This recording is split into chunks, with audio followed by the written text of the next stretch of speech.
오늘 저희들에게 주신 하나님의 말씀 마태복음 14장 22절에서 33절의 말씀 의지하고 베드로 같아지이다, 이런 제목의 말씀을 전하려고 합니다.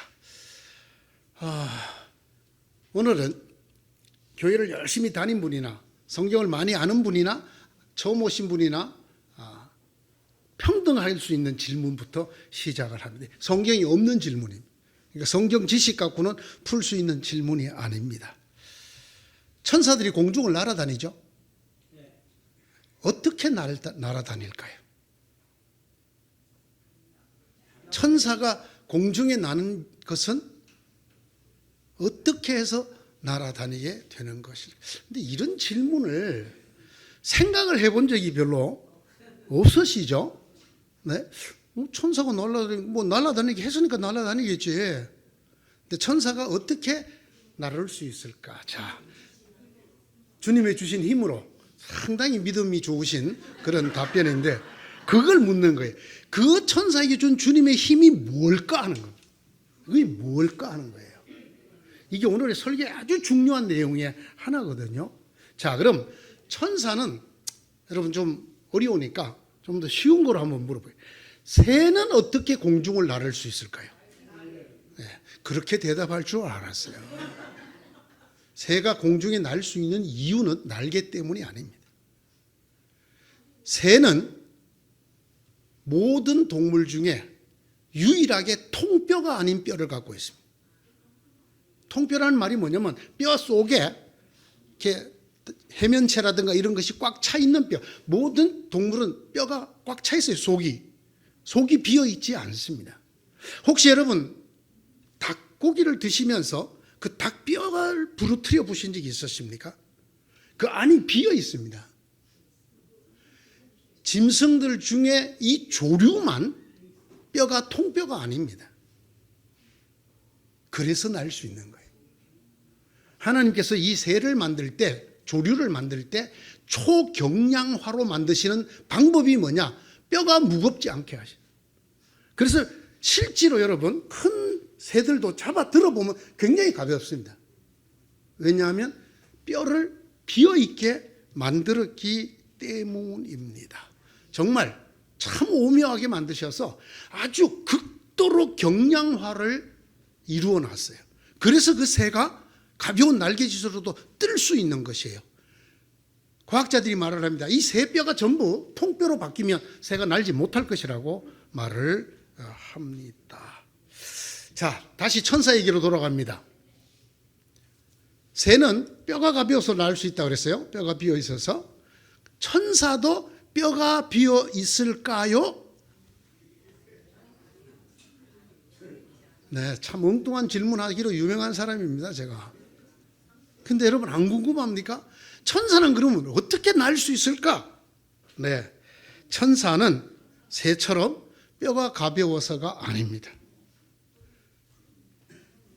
천사는 그런 신체의 경량화로 인하여 날 수 있는 것이 아니라 마음의 경량화로 날 수 있습니다.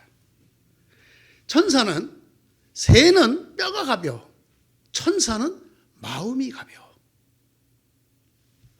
그래서 날 수 있다. 이 저의 말이 아닙니다. 길버트 키스 체스턴이라고 하는 사람이 쓴 책에 나오는 이야기입니다. 새가 본성상 위로 올라갈 수 있는 것은 약함이 곧 힘이 되기 때문이다. 완전한 힘 안에는 그 스스로를 공중에 지탱시키는 일종의 가벼움이 있다. 천사들이 날 수 있는 것은 그들이 그들 자신을 가볍게 여길 수 있기 때문이다. 자기를 중하게 여기면 날지 못한다는. 그가 이렇게 썼어요. 오만함은 자기 중심적인 심각함으로 가라앉게 한다. 사탄은 중력에 의해서 추락하였다. 천사가 날 수 있는 것은 그 자신이 자기를 아주 가볍게 생각하기 때문에. 무슨 말인가 하면 자기가 아주 중요한 존재, 아주 존귀한 존재라고 생각하지 않는 가벼운 마음 때문에 날 수 있다라고 하는 아주 중요한 신앙적인 그런 글을 이 체스터턴이라는 사람이 썼습니다. 그러면 여기서 우리가 질문이 저절로 생기죠. 그럼 마음에도 무게가 있단 말입니까? 천사가 마음이 가벼워서 날 수 있다고 했는데 그럼 마음에도 무게가 있습니까? 있습니다, 여러분. 나는 오늘 진짜 마음이 너무 무거워 라고 말을 해요, 안 해요? 하죠. 여러분 아주 마음 가볍게 말을 하잖아요, 우리가 이렇게. 그러니까 마음에 뭐가 있다는 거예요? 무게가 있다 없다? 오늘 이거 하나 듣고 가시는 거예요. 이거 하나 듣고 가시는. 사람들이 마음에 무게가 있다는 생각을 하지 않아요. 이 마음의 무게가 얼마나 중요한 것인가를 오늘 성경이 우리에게 말씀해 주고 있어요. 세상에 이 본문을 가지고 이 말씀을 갖고 마음의 무게 도대체 어떻게 설교하려고 저러시지? 예, 여러분 걱정도 괜찮고 기대도 괜찮습니다. 한번 들어봐 주시기 바랍니다. 제가 이게 몸이 가볍다, 뼈가 가볍다, 또는 마음이 가볍다, 새나 천사들을 위해서 이런 이야기를 하는 것이 아닙니다. 또는 새나 천사들에 대한 의문 때문에 제가 이 얘기를 하는 게 아닙니다. 베드로 때문입니다. 저의 이 질문은 베드로를 향한 의문입니다. 베드로가 왜 물에 빠졌을까 하는 겁니다. 한때는 물 위를 떠 있었잖아요. 걸었잖아요. 근데 왜 빠졌을까요? 네? 네, 그렇게 말씀할 줄 알았어요. 왜냐하면 성경이 그렇게 기록되어 있거든. 그러니까 여러분 그렇게 배웠으리라고 생각합니다. 그렇게 들으셔야라고 생각합니다. 자, 그러면 물 위를 걷던 베드로하고 물에 빠져드는 베드로의 차이가 뭘까요? 같은 베드로입니까 아닙니까? 같은 베드로 맞죠? 이 베드로는 신체상의 변화가 생겼나요 안 생겼나요? 안 생긴데 왜 빠져요? 마음의 변화가 오면 빠집니까? 아이고 굉장하시네. 마음에 무게가 있으니까. 정답이에요 그게. 우리가 흔히 무서워하고 의심하였다라는 것을 무게가 없는 어떤 상태라고 받아들이기 때문에 우리 삶에 적용이 안 되는. 자 보세요 다시. 물 위에 걸어가던 베드로하고 물에 빠지는 베드로가 육체가 똑같아야 하는 것 같아요. 똑같아요. 그러면 육체상의 변화 때문에 빠지는 게 아니에요? 뭐 때문에 빠져요? 힌트를 앞에서 다 드렸잖아요. 천사는 어떻게 해서 날 수 있었다고? 마음이 가벼워서. 베드로는 어떻게 물에 빠졌다고? 마음이 무거워졌어. 그럼 그 전에 베드로가 어떻게 물에 떴다고? 마음이 가벼웠어요. 마음이 확 비었을 때는 떴다는 거예요. 그런데 갑자기 마음속에 뭐가 들어왔어. 그걸 성경이 뭐라고 했어요? 두려움이라고 그랬어요. 무서워. 무서움이 들어오니까 갑자기 마음이 무거워졌다는 거예요. 그래서 빠졌다는 거예요. 여러분 두려운데 왜 물에 빠져? 마음에도 무게가 있기 때문에. 그래서 그것이 마음속에 들어오니까 비어있던 마음에 두려움이라고 하는 생각이 들어오자 무거워졌다는 거예요. 그러니까 여러분 빠졌잖아요. 물속에 빠졌잖아요. 성경은 거센 바람이 불어오는 것을 보고 무서움에 사로잡혔어라고 30절에서 말합니다. 그리고 다시 주님의 음성을 빌어서 믿음이 적어서 의심하여서라고 31절에 말합니다. 믿음이 적은 자야 왜 의심하였느냐, 이것이 원인이었다고 말을 합니다. 그렇습니다. 앞에서 장로님께서도 말씀하신 것처럼 베드로는 무서움과 의심이라고 하는 것 때문에 물에 빠졌습니다. 그전엔 물에 떠 있었거든요. 베드로를 물속으로 끌어들인, 물속으로 빠지게 만들었던 이 무서움과 의심이라는 단어는 분명히 베드로의 몸을 지적하는 말이 아닙니다. 그렇죠? 아니죠. 베드로의 어디를 향한 말이에요? 베드로의 마음을 향한 말입니다. 성경은 이렇게 증언하고 있습니다. 물 위를 걷던 베드로는 중력을 이기지 못하는 신체 무게 때문에 물에 빠진 것이 아니라는 거예요. 그렇다면 그가 바다에 발을 딛자마자 빠졌어야 돼요. 그때 그는 그 중력과 관계없이 물 위에 떠 있었다고 성경이 얘기합니다. 그랬던 그가 두려움과 의심을 갖게 되면서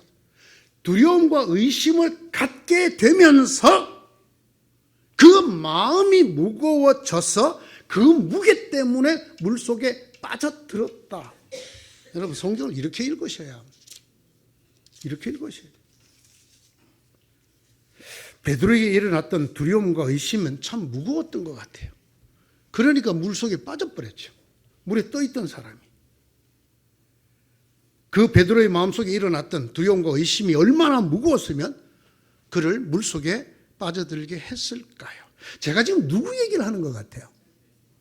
여러분이 그 좋은 신앙생활 속에서 시시때때로 갖게 되는 무서움과 의심이라는 것이 얼마나 무겁게 여러분을 저 지하세계로 끌어들이는가를 얘기하려고 하는 거예요. 베드로의 몸은 물 위를 걸었을 때나 물에 빠졌을 때나 그대로입니다. 달라진 것은 딱 하나, 그의 마음입니다.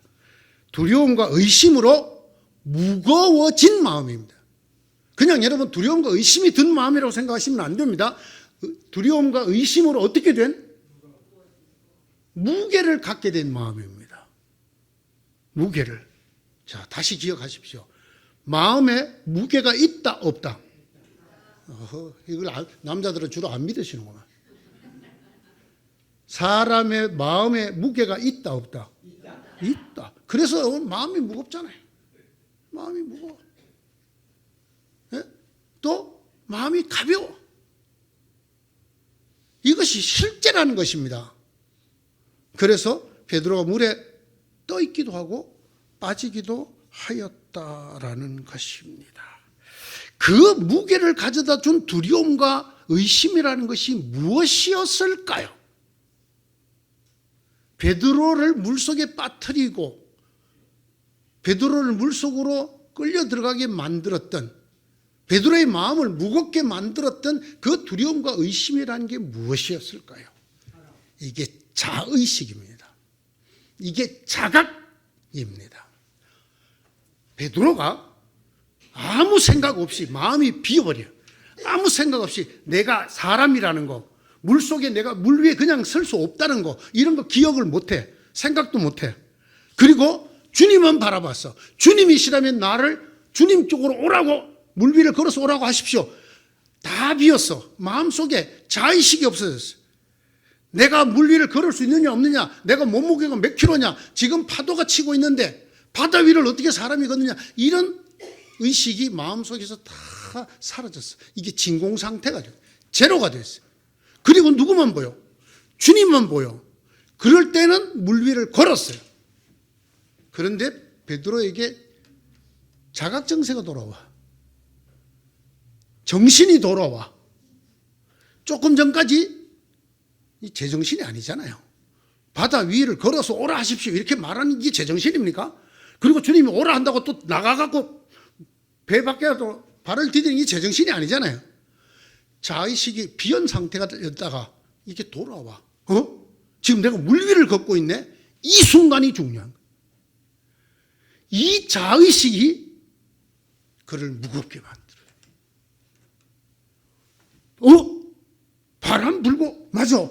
바람 불고 지금 밤새도록 풍랑이 치던 곳이었지. 여기 지금 내가 서 있다. 라고 자기가 자각하는 순간 그의 마음은 비어있지를 못하고 채워진 거예요. 그 자의식과 자각이 두려움과 의심이라는 형태로 자기 마음을 내려 누르는 거예요. 와! 나 지금 물 위에 떠 있어! 할렐루야가 아니고, 이 자의식이 아니고, 어떻게 내가 물 위에 떠 있지? 라는 자의식으로 두려움과 의심의 형태가 쫙 밀려들어요. 그 순간에 몸이 보다 더 마음이 무거워졌어요. 그러니까 물속에 즉시 빠져 들어갔다라고 하는 것입니다. 다시 말씀드립니다. 자기 자신에 대한 의식, 내가 물 위를 걸을 수 있느냐 없느냐, 이 파도치는 배 안에서도 내가 지금 죽을 똥 살 똥 하는데 이런 의식 없었어요. 예? 내 신이 물 위를 걸을 수 있는 특수 신이냐 이런 생각, 그냥 주님만 본 거야. 다른 사람들 그 주님을 유령이라고 했을 때 주님이시라면 저를 명하여 물 위를 걸어서 주님께로 오라고 명령하십시오. 이 제정신이 아니야. 왜? 제정신이 아니다는 말은 정신이 없어. 비었어. 의식이 비어서 주님은 바라볼 때 자기도 모르게 물 위를 걸었어요. 사실 같지 않죠, 여러분? 제가 부득불 다른 종교 얘기를 좀 하겠습니다. 여러분 중에는 혹시 무당이 짝두 타는 걸 보신 적이 있습니까? 그런 얘기를 듣기는 하셨습니까? 자, 봅시다. 그것도 칼날이 시퍼런 작두 위를 사람이 설 수 있습니까? 그 위에서 펄쩍펄쩍 뛸 수가 있나요? 바로 다리가 댕캉 그래야 되잖아요. 그런데 그 무당이 짝두를 타요, 안 타요? 타요. 어떻게 탈까요? 무당이, 그때는 우리는 이렇게 말해요. 접신하여라고 하는데 무당이 자기가 완전히 비어버리는 상태가 됩니다. 내가 인간이라는, 내가 무게를 갖고 있고 이게 짝두라는 이런 의식이 딱 사라지는 순간이 옵니다. 그러면 그가 새처럼 가볍게 그 짝두 위를 타는데 어떤 일이 벌어지느냐.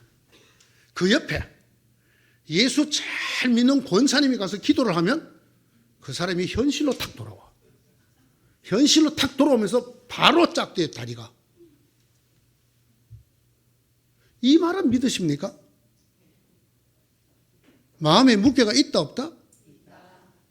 무당은 믿으시고 베드로 얘기는 글쎄 마음에 무게가 있나? 있습니다, 여러분. 자, 오늘 베드로 같아지이다라는 제목의 첫 번째 주제가 이겁니다. 마음이 비어야 합니다. 여러분 마음에 그 잘난 자의식을 가지고 자각증세를 가지고 내 병이 지금 어떤 상태야 뭐 이런 거, 의사가 뭐라고 말을 했어? 내가 지금 요즘 의술로는 나를 고칠 수가 없는 거야 라는 이런 수만 가지 자의식이 우리 마음을 채우면 물 위를 못 떠요. 공중부양이 안 돼요. 베드로가 물 위를 걷는 것 같은 그 은혜의 세계에서 물속으로 빠져요. 뭐 때문에? 여러분의 마음속에 들어있는 그 생각의 무게 때문에 빠진단 말이에요. 다시 말씀드려요. 베드로가 언제 주님을 향해 나가면서 물 위를 걸을 수 있었다고요? 자기가 비었어. 그리고 주님만 보였어. 그때 그는 공중부양을 했어요. 그러다가 제정신이 돌아왔어. 우리가 흔히 하는 말로 현실적인 자각증세가 돌아왔어. 나를 볼 수 있게 됐어. 바람을 볼 수 있게 됐어. 풍랑을 볼 수 있게 됐어. 꼬르륵. 저는 이 설교를 준비하면서 제게 주신 하나님께 많은 기도를 했는데 이게 신앙에 있어서 아주 중요한 요소거든요. 근데 이걸 제발 좀 제가 지금 느끼는 것처럼 성도들이 좀 느낄 수 있게 해달라.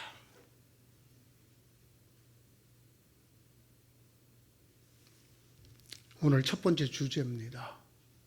여러분의 마음이 비지 않으면 안 돼요. 제가 성도들하고 상담을 하거나 전화를 하거나 대화를 할 때 가장 어려운 사람이 어떤 사람이냐면 너무 자의식이 많아. 그래서 어느 병원에 갔더니 이 의사는 이렇게 말했어요. 저도 그거는 알겠는데 이 의사는 또 이렇게 말하고. 하여간 그걸 꽉 차 있어 그 안에. 그러면서 기도를 받아 저한테. 소용이 없습니다. 그 마음의 무게 때문에 여러분 가라앉습니다. 어떨 때 우리가 은혜를 받느냐? 내가 나도 모르게 성령에 사로잡혀서 내가 비워질 때 내 알량한 지식, 지혜, 이 세상의 많은 정보, 내가 판단하는 현실 파악, 이런 것들이 성령으로 인하여 우리 속에서 잊혀질 때 우리의 마음의 무게가 제로가 되고 우리가 하나님의 은혜의 나라에 떠 있을 수 있게 됩니다. 의사가 분명히 말했어요. 3개월을 살 확률이 3%밖에, 그거 죽는다는 얘기거든요. 그 사람 지금까지 살아서 목사도 하고 은퇴를 해갖고 지금 잘 살고 있어요. 어느 때 함께 손을 잡고 기도할 때 그의 마음이 비더라고. 그리고 하나님만 붙들더라고. 그때 성령이 역사하시. 사랑하는 성도 여러분, 너무 많은 것들로 여러분 마음을 무겁게 하지 마십시오. 그러면 예수님이 불러서 예수님한테로 물 위를 걸어서 가다가도 빠집니다. 가다가도 빠집니다. 왜 우리가 믿음에서 실패하느냐? 바로 이것 때문입니다. 천사가 어떻게 해서 날 수 있다고요? 자기를 가볍게 여기. 천사는 걱정 근심이 없어요. 하나님 시키는 대로만 해요. 이거 하면 제 사람이 이런 마음의 무게가 없어요. 그걸 설명하려고 체스터턴이 그런 거를 쓴 거예요. 자, 두 번째 얘기입니다. 마지막 질문이 하나 더 있습니다. 물속에 빠져들던 베드로가 어떻게 다시 물 밖으로 나왔죠? 그리고 어떻게 주님과 함께 배에 올랐죠? 어떻게? 어떻게 해요? 네? 네, 요거는 이제 좀 자신이 없으시군요. 대답하기가. 앞에는 무서워서 자신 있게 대답하시더니 두 가지를 했어요. 베드로가 물에 빠져들자마자 그가 소리를 쳤어요. 주님, 저를 살려주십시오. 주님, 저를 살려주십시오. 소리쳤어요. 누군들 안 그랬어요? 물에 빠지면서 점잖게 주님 괜찮으시면 저를 좀 구해 주십시오 이렇게 하겠어요? 아니면 주님 저 좀 사람 살려 하겠어요? 그렇게 외쳤어. 이게 첫 번째야. 두 번째는 그러자 주님이 곧 그 얘기를 듣자마자 즉시 손을 내밀어 베드로를 잡아줬어. 그리고 물에서 무 뽑듯이 뽑았어. 여기에도 우리가 기존적으로 갔던 신앙의 그것을 뒤집어 엎는 아주 중요한 메시지가 들어있어요. 특별히 적극적이고 능동적이고 자기 주도적인 신앙을 갖고 있는 한국교회의 신앙 좋은 성도 여러분, 여러분 힘으로 주님을 향해 걸어가는 한 여러분은 물에 빠집니다. 반드시 빠집니다. 여러분이 비록 물 위를 걷는 그 엄청난 은혜, 기적을 지금 맛보고 있는 중이라 하더라도 손을 주님께 내밀어야 합니다. 그래서 내가 주님의 손을 잡는 게 아니라 주님이 내 손을 잡아 끌게 하셔야 돼. 이게 자기 주도적인 사람은 안 돼요. 이게 적극적이고 능동적이고 자기 주도적인 신앙에는 이게 안 돼.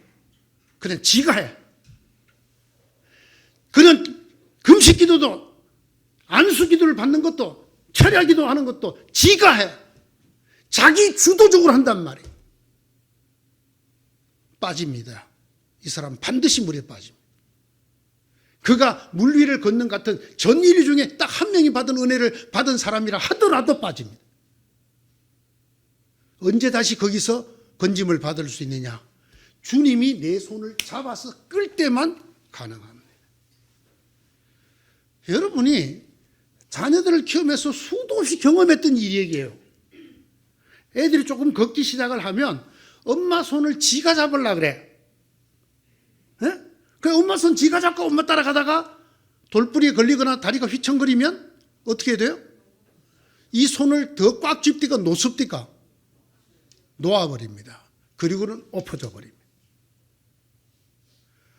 엄마가 걔 손을 딱 쥐고 있으면 애가 비록 비틀거리고 휘청거리더라도 엄마 손이 잡고 있기 때문에 쓰러지지 않습니다. 여러분 자세히 보십시오. 여러분이 하나님을 붙들고 있습니까? 하나님이 여러분을 붙들고 있습니다. 이거 아주 굉장히 큰 차이거든요. 신앙이 좋다는 사람일수록, 특별히 한국 개신교에서 신앙훈련을 받은 사람 중에 신앙이 좋다는 사람들일수록 적극적이고 능동적이고 자기주도적이야. 그래서 어떻게 하느냐? 내가 하나님 손 딱 붙들고 있어. 주와 같이 길 가는 것. 길을 가는데, 주님과 같이 길을 가는데 내가 주님 손 붙들고 가는 거야. 그러니까 평상시에 문제가 별로 없어. 작은 돌뿌리라도 딱 걸리면 팍 엎어져. 이걸 놓고. 우리 수돔 사람 보지 않았습니까? 그렇게 우리와 함께 신앙생활 열심히 하던 그 새벽기도 동지가 나는 교회고 지랄이고 안 가. 왜 이렇게 엎어집니까? 그때까지 그의 신앙이 자기 주도적이었기 때문에. 그의 열심이, 그의 적극적이, 그가 하나님을 붙들고 있었기 때문입니다. 오늘 이게 제게 주신 마지막 메시지입니다. 손을 내미셔야 합니다. 여러분이 아무리 물 위를 걷는 것 같은 큰 은혜와 기적 속에 있더라도 항상 마음으로 기도할 때 주님, 제가 아니고 주님이 하셔야 합니다. 주님이 제 손 잡아주셔야 합니다. 주님, 제가 어떻게 기도할까요? 주님이 제게 기도를 주십시오. 라고 해야 돼요. 열심히 있는 신앙을 가진 여러분, 한국교회 성도 여러분, 너무나 여러분의 믿음이 좋아.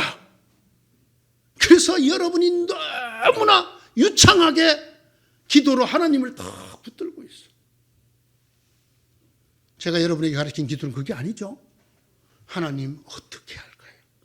하나님이 기도를 제게 주십시오. 여러분이 하고 싶은 기도를 할 때와 하나님이 여러분에게 기도를 시켜서 기도할 때가 다르다. 저는 요번에도 최근에도 이걸 경험을 했어요. 우리 성도 한 분이 기도를 부탁했어요. 그분을 위해서 밤낮없이 기도하는데 어느 날 기도를 다 끊으시더라고요. 여러분, 이건 내가 의도적으로 하는 거 아니에요. 그 병자를 위한 기도, 임종을 앞두고 있는 성도를 위한 기도를 몰라서 내가 하나님이 시키는 대로 하는 게 아니에요. 하나님이 기도를 시켜요. 자다가도 시키고 아침에도 시키고 화장실에서도 시켜요. 그러다가 어느 순간에 하나님 탁 끊으셔요. 아니나 다를까 돌아가셨다고 연락이. 기도도 내가 하는 게 아니란 말이에요. 아시겠어요?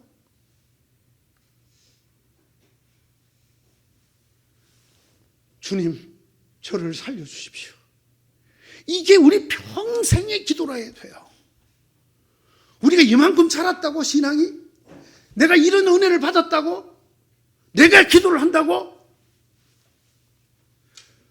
성령이 여러분을 끌고 가셔야 합니다. 여러분이 성령 붙들고 가면 안 돼요. 그러면 물에 빠진단 말이에요. 하나님께 손을 내밀었습니다. 어쩔 수 없었어요. 그렇게밖에 할 수 없도록 하나님이 딱 만드셨어요. 소리를 지르며 살려주십시오 하고는 물에 빠진 사람이 살려달랄 때 손 내밀겠어요? 요래 갖고 하겠어요? 손 내밀었죠. 그때 즉시 곧 주님이 그 손을 잡았다.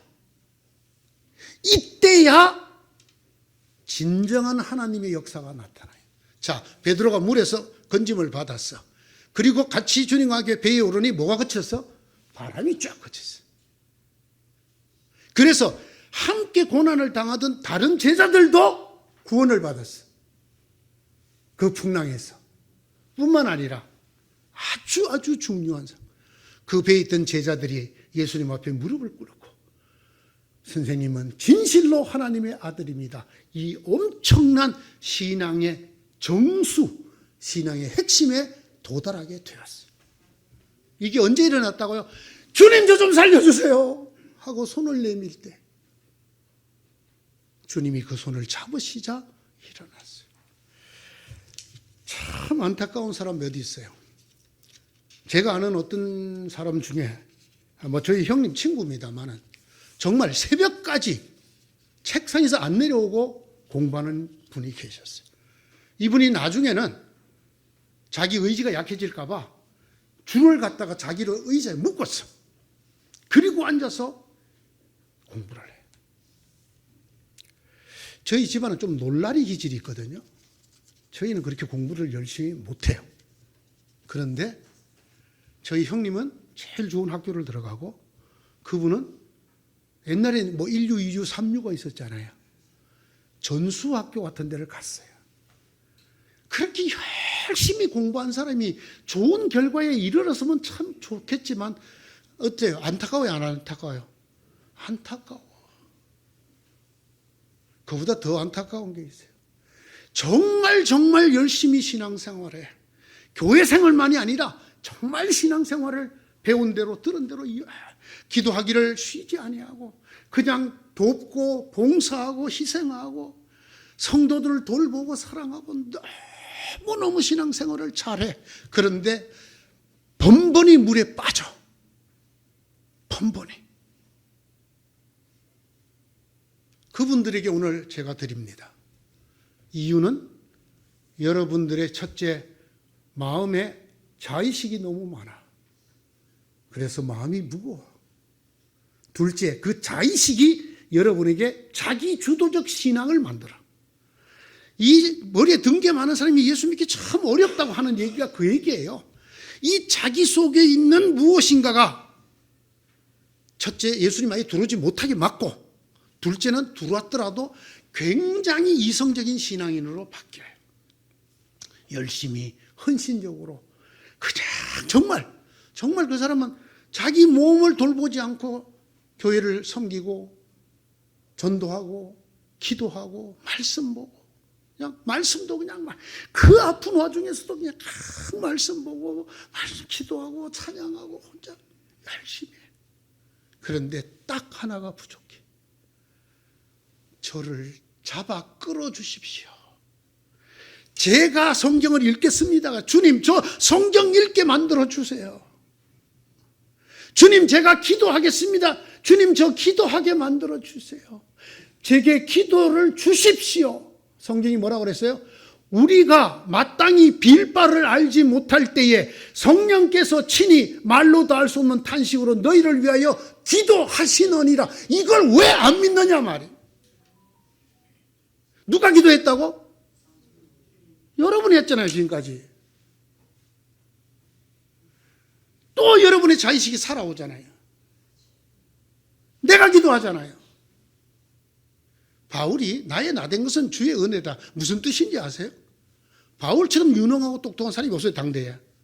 그러나 바울은 그 모든 걸 배설물로 여긴다 그랬어요.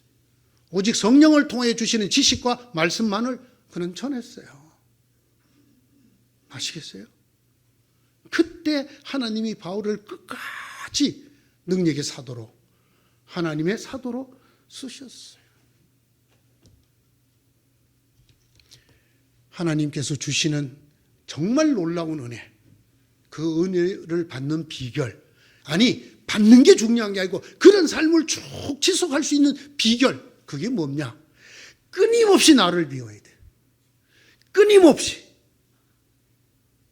지금 기도하고 있는 내 자신에 대한 자의식도 버려야 돼. 나는 그때 주님께 서원한 이후로 한 번도 새벽기도 빠진 적이 없습니다. 이 사람 꽝이야. 이 사람 물에 빠져. 뭐로 가득 차 있기 때문에. 기도하고 있는 자기에 대한 의식이 자기 속에 가득 차 있기 때문에 그 사람 물에 빠져. 응? 진짜 내가 매일 새벽기도 나왔나? 난 몰랐네. 그건 뭐 세본 적이 없어 나는. 내가 새벽기도를 나왔는지도 모르는 사람. 이 사람이 진짜야.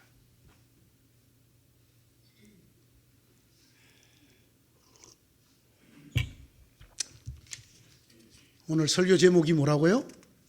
베드로 같아지이다. 베드로처럼 되십시오라는 말입니다. 베드로를 통해서 배우는 두 가지. 하나는 마음에 무게가 있다. 우리 속에 우리 생각, 자의식, 자각 등이 차면 주님의 은혜가 날라. 못 떠. 못 떠. 또 하나는 그것은 필연적으로 자기 주도적 신앙으로 우리를 끌고 가. 의지적이든 이성적이든 자기 주도적 신앙. 능동적으로 적극적으로 열심히 걸어서 물에 빠져. 이러면 안 됩니다. 베드로가 처음 주님을 향해 갈 때처럼 비워야 합니다. 두 번째, 손을 내밀어야 합니다. 내가 비록 물 위를 걷고 있는 순간이라도 주님 이 손 놓으시면 나는 반드시 물에 빠집니다. 주님 잡아주세요. 라고 꼭 해야 돼요. 꼭. 주님 내게 기도할 영을 주시고 내게 말씀을 가까이 할 영을 주시고 내가 말씀을 전해야 된다면 전할 영을 주시고 내가 하는 게 아니야. 주님 이 손 주님이 놓으면 나 죽어. 내가 쥐고 있는 주님의 손 놓으시기 바랍니다. 그리고 주님에게 맡기시고 주님 제 손 잡아주세요. 주님 제 손 잡아주세요. 베드로처럼 그 자신이 물속에서 건짐을 받을 뿐 아니라 풍랑이 거치고 뱃속에 있는 다른 제자들까지 큰 은혜를 받는 그런 여러분 한 사람 한 사람이 그런 베드로가 되어질지어다. 기도합시다. 하나님, 이렇게 여러 번 하나님 말씀을 통해서 저희들에게 말씀해 주시고 깨우쳐 주셔서 감사합니다. 진정으로 우리를 비울 수 있게 하시고 진실로 우리가 손을 내밀어 주님께 잡히는 저희가 되도록 저희에게 은혜를 더하여 주시옵소서. 예수님 이름으로 기도드리옵나이다. 아멘.